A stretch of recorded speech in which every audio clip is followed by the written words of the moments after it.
आदाब, मेरा नाम डॉक्टर सुवर्चला है। मैं जीवा फर्टिलिटी सेंटर्स में साइंटिफिक डायरेक्टर हूँ। ईस्ट्रोजेंस क्या होते हैं और महिलाओं में इनका महत्व क्या है? ईस्ट्रोजेंस महिलाओं में फीमेल सेक्स हार्मोन्स से जाने जाते हैं। ये ग्रुप ऑफ हार्मोन्स है और ओवरीज और एड्रिनल ग्लैंड से रिलीज होते हैं महिलाओं में। ओवरीज से 95% रिलीज होता है और एक 5% एड्रिनल ग्लैंड से भी रिलीज होता है। महिलाओं में ये सेकेंडरी सेक्सुअल कैरेक्टरिस्टिक्स में, रिप्रोडक्टिव साइकिल में बहुत आवश्यक रोल प्ले करते हैं। एक लड़की जब 10-13 ईयर्स की जब मैच्योरिटी और मेंस्ट्रुएशन पीरियड स्टार्ट होते हैं उसके, तब ये हार्मोन्स जो हैं एक्टिव होना शुरू होते हैं। इन हार्मोन्स की वजह से सेकेंडरी सेक्सुअल डिफरेंशिएशन होता है, यानी कि ब्रेस्ट डेवलपमेंट होना, बॉडी पे बाल आना, स्किन थोड़ा अलग होना, अच्छा होने लगता है, बालों का अच्छा होना, और यही नहीं, आवाज में थोड़ा चेंज आना, बॉडी मास इंक्रीज होना, बोन स्ट्रक्चर भी अलग होना, इसकी वजह से होता है। जैसे मैंने कहा, ये ग्रुप ऑफ हार्मोन्स है। इनमें 3 महत्वपूर्ण हार्मोन होते हैं। सबसे पहला है ईस्ट्राडायोल, ये सबसे ज्यादा मात्रा में रिलीज होता है और टेस्टोस्टेरोन नामक हार्मोन से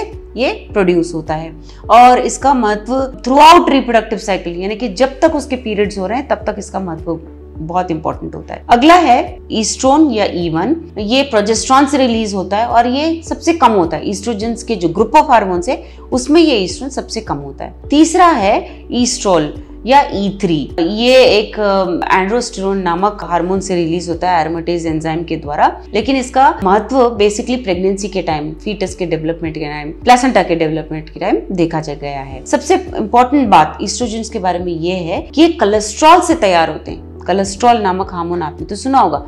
कोलेस्ट्रॉल से ये एंड्रोजेंस बनते हैं और एंड्रोजेंस से ये ईस्ट्रोजेंस तैयार होते हैं। सो इसका मतलब ये है कि बॉडी में बिल्कुल कोलेस्ट्रॉल का ना होना भी अच्छा नहीं है, और कोलेस्ट्रॉल अगर बैलेंस्ड रहे तो ईस्ट्रोजेंस भी ठीक से तैयार होते हैं। मैंने आपसे बताया कि ये फीमेल सेक्स हार्मोन्स है, लेकिन इसका मतलब ये नहीं है कि पुरुषों में रिलीज नहीं होती। पुरुषों में भी ईस्ट्रोजेंस रिलीज होते हैं, उनका भी बहुत इंपॉर्टेंट रोल होता है सेकेंडरी सेक्सुअल कैरेक्टर्स में और स्पर्म प्रोडक्शन में भी, डेवलपमेंट में भी। सो ईस्ट्रोजेंस जब रिलीज होते हैं ओवरीज से, अंडों के डेवलपमेंट के लिए ही नहीं, यूट्रस में आपके गर्भ के डेवलपमेंट के लिए भी ये बहुत जरूरी होते हैं। ऑफ कोर्स ये ब्रेन में हाइपोथैलेमस पिट्यूटरी एक्सिस द्वारा कंट्रोल किया जाता है। वहां से जब ये सिग्नल मिलता है, फॉलिकल स्टिमुलेटिंग हार्मोन रिलीज होता है, और ये फॉलिकल स्टिमुलेटिंग हार्मोन के इन्फ्लुएंस में ईस्ट्रोजन रिलीज होते हैं। ईस्ट्रोजन जब रिलीज होते हैं, अंडा बढ़ने लगता है और उसके डेवलपमेंट के लिए बहुत जरूरी होता है, बट जैसे मैंने कहा, एंडोमेट्रियम यानी कि गर्भ के डेवलपमेंट के लिए भी जरूरी होता है। तो ये नॉर्मल फिजियोलॉजी हो गया। जैसे अंडा रिलीज होता है, गर्भ भी रेडी रहता है, अगर एम्ब्रियो होता है तो वहां के चिपकता है। लेकिन आईवीएफ में इसका रोल क्या है? आईवीएफ में क्योंकि हम इंजेक्शंस बाहर से देते हैं, ये सारे हार्मोन्स हम बाहर से दे रहे होते हैं, तो ईस्ट्रोजेंस भी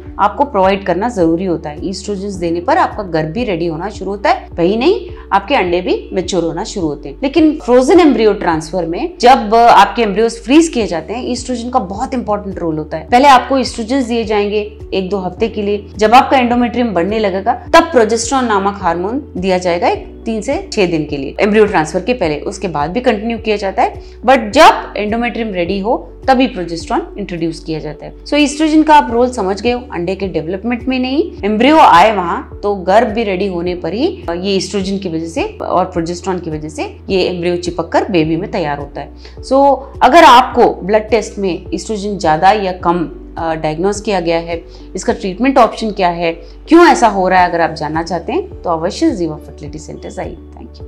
हमने इस वीडियो बनाने के लिए बहुत मुशक्कत की है। मेहरबानी करके हमें लाइक और सब्सक्राइब जरूर कीजिएगा।